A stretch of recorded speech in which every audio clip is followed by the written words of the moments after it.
గాంధీ చేపట్టిన భారత్ జోడో యాత్ర శ్రీనగర్లో సోమవారం ముగిసింది. ఈ యాత్ర ముగింపు సందర్భంగా నిర్వహించిన బహిరంగ సభలో రాహుల్ మాట్లాడుతూ తన తండ్రి నానమ్మ హత్యల గురించి మాట్లాడారు. వారి మరణ వార్తల గురించి తెలిసిన సమయంలో తాను ఎంతో క్షోభకు గురయ్యానని అన్నారు. హింసను ప్రేరేపించేవారు ఆ బాధను ఎప్పటికీ అర్థం చేసుకోలేరని బీజేపీ ఆర్ఎస్ఎస్లపై పరోక్షంగా రాహుల్ గాంధీ విమర్శలు గుప్పించారు. మాజీ ప్రధానులు ఇందిరాగాంధీ, రాజీవ్ గాంధీ మరణాలపై ఉత్తరాఖండ్ మంత్రి వివాదాస్పద వ్యాఖ్యలు చేశారు. బలిదానం గాంధీ కుటుంబానికి గుత్తాధిపత్యం కాదని, ఇందిరాగాంధీ, రాజీవ్ గాంధీల హత్యలు ప్రమాదాలేనని ఉత్తరాఖండ్ మంత్రి గణేష్ జోషి అన్నారు. భారత్ జోడో యాత్ర ముగింపు సభలో రాహుల్ గాంధీ వ్యాఖ్యలపై మంత్రి స్పందిస్తూ రాహుల్ గాంధీ తెలివితేటలపై జాలి పడుతున్నాను. బలిదానం గాంధీ కుటుంబం గుత్తాధిపత్యం కాదు. భారత స్వాతంత్ర్య పోరాటంలో భగత్ సింగ్, సవర్కర్, చంద్రశేఖర్ ఆజాద్ల బలిదానం చేశారు. గాంధీ కుటుంబ సభ్యులకు జరిగినవి ప్రమాదాలకు బలిదానాలకు కూడా తేడా ఉంది. కానీ ఒకరి తెలివితేటల స్థాయిని బట్టి మాత్రమే మాట్లాడగలరు అని కౌంటర్ ఇచ్చారు. జమ్మూ కాశ్మీర్లో రాహుల్ గాంధీ పాదయాత్ర ఎటువంటి ఇబ్బంది లేకుండా ముగించడానికి ప్రధాని నరేంద్ర మోదీయే కారణమని ఉత్తరాఖండ్ వ్యవసాయ శాఖ మంత్రి గణేష్ జోషి పేర్కొన్నారు. ఆ ఘనత ప్రధానికే దక్కుతుంది. ఆయన నాయకత్వంలో ఆర్టికల్ 370ని రద్దు చేసి జమ్మూ కాశ్మీర్లో సాధారణ పరిస్థితులు నెలకొని ఉండకపోతే రాహుల్ గాంధీ లాల్ చౌక్ లో జాతీయ జెండాను ఆవిష్కరించే అవకాశం ఉండేది కాదు.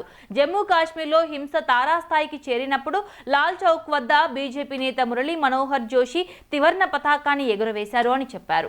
కాగా శ్రీనగర్లో భారత్ జోడో యాత్ర ముగింపు సభలో రాహుల్ మాట్లాడుతూ తన నానమ్మ ఇందిరా, తండ్రి రాజీవ్ హత్యల గురించి ప్రస్తావించారు.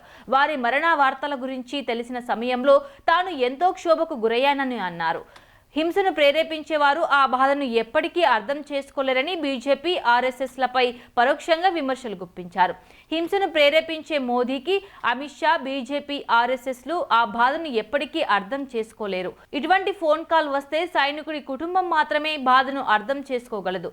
పుల్వామాలో అమరులైన సిఆర్పీఎఫ్ జవాన్ను ఫ్యామిలీ అర్థం చేసుకోగలదు. హింసను ప్రేరేపించే మోదీజీ, అమిత్ షా, బీజేపీ ఆర్ఎస్ఎస్లు ఆ బాధను ఎప్పటికీ అర్థం చేసుకోలేరు.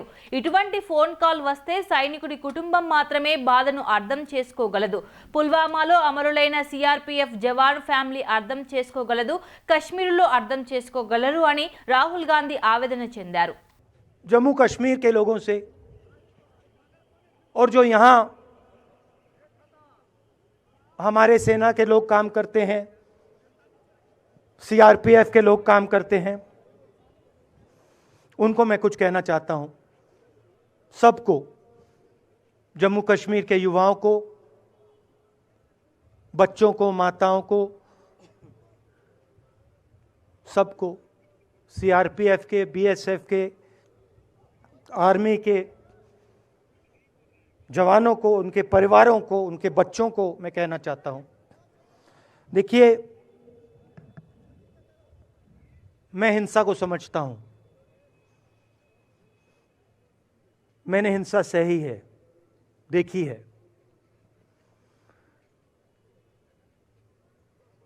जो हिंसा नहीं सहता है, जिसने हिंसा नहीं देखी है, उसे यह बात समझ नहीं आएगी. जैसे मोदी जी हैं, अमित शाह जी हैं, आरएसएस के लोग हैं, उन्होंने हिंसा नहीं देखी है.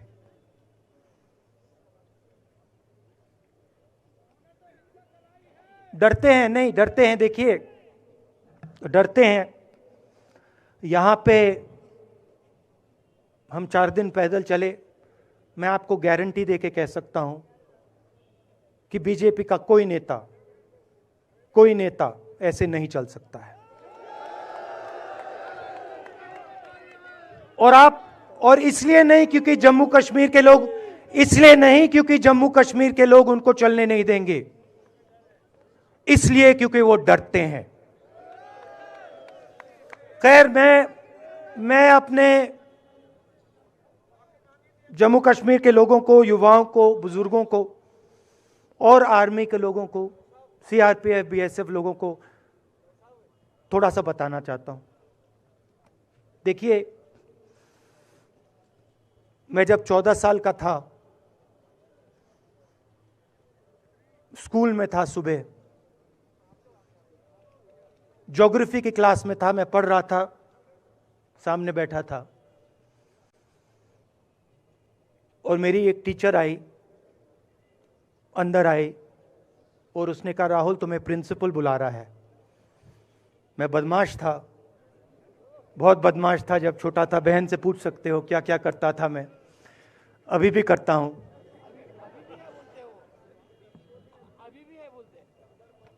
मैंने सोचा प्रिंसिपल बुला रहा है, मैंने कुछ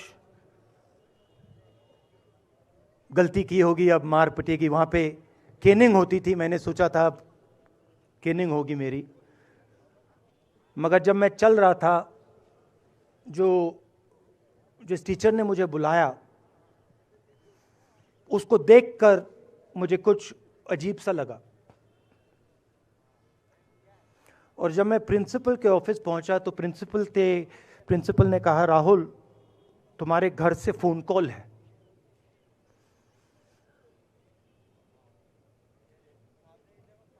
और जब मैंने उसके शब्द सुने मुझे पता लग गया कुछ गलत हो गया है।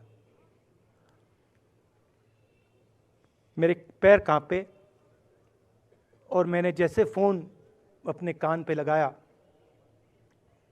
तो मेरे मां के साथ एक औरत काम करती है, वो चिल्ला रही थी, राहुल दादी को गोली मार दी, दादी को गोली मार दी, दादी को गोली मार दी। 14 साल का था।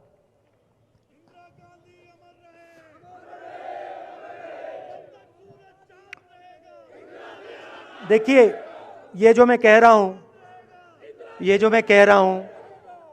जो मैं अभी कह रहा हूं, ये बात प्रधानमंत्री को नहीं समझ आएगी, ये बात अमित शाह जी को नहीं समझ आएगी, ये बात डोवल जी को भी नहीं समझ आएगी, मगर ये बात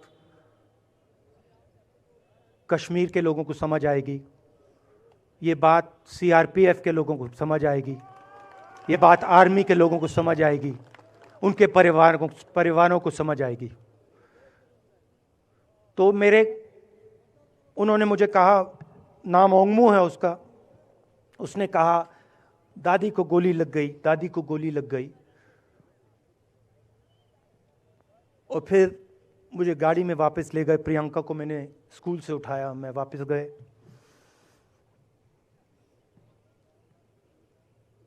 और फिर मैंने वो जगह देखी जहां मेरी दादी का खून था।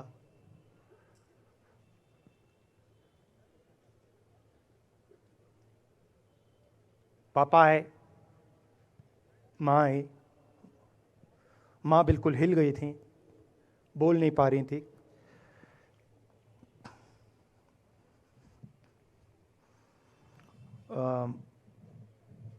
हाँ,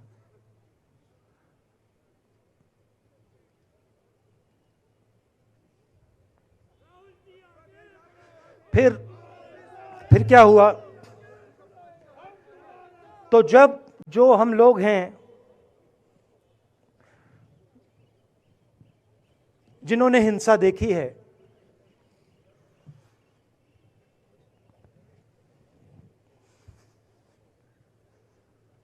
ये जो है ना, इसको हम बिल्कुल दूसरी तरीके से देखते हैं। ये आप सबके लिए टेलीफोन है, ये हमारे लिए सिर्फ टेलीफोन नहीं है।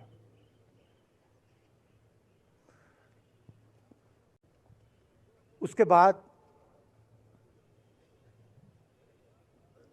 6-7 साल बाद मैं अमेरिका में था और फिर से टेलीफोन आया। 21 में टेलीफोन आया।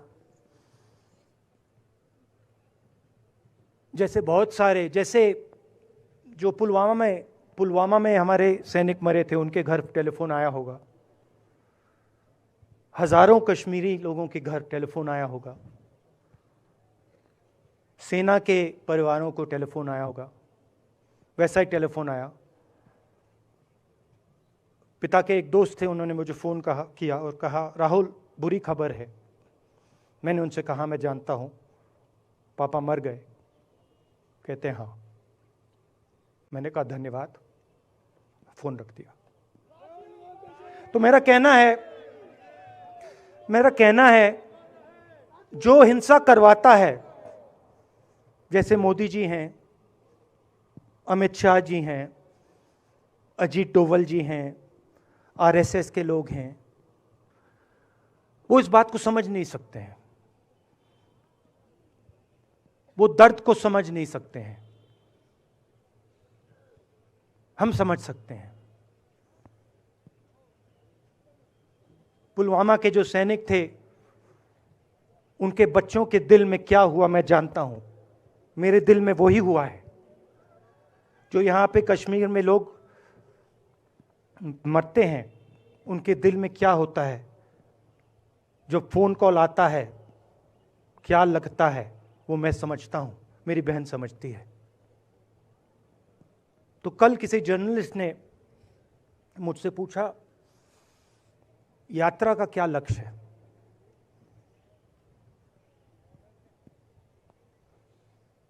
कहा कि यात्रा क्या अचीव करना चाहती है, जम्मू कश्मीर में क्या अचीव करना चाहती है। मेरे उस समय दिमाग में आया, मगर मैंने कहा नहीं बोलता हूं, कल भाषण में बोलूंगा। यात्रा का लक्ष्य है कि ये जो फोन कॉल हैं, चाहे ये आर्मी के हों, चाहे सीआरपीएफ के हों, चाहे ये कश्मीर के लोगों के हो, ये फोन कॉल बंद हो जाए।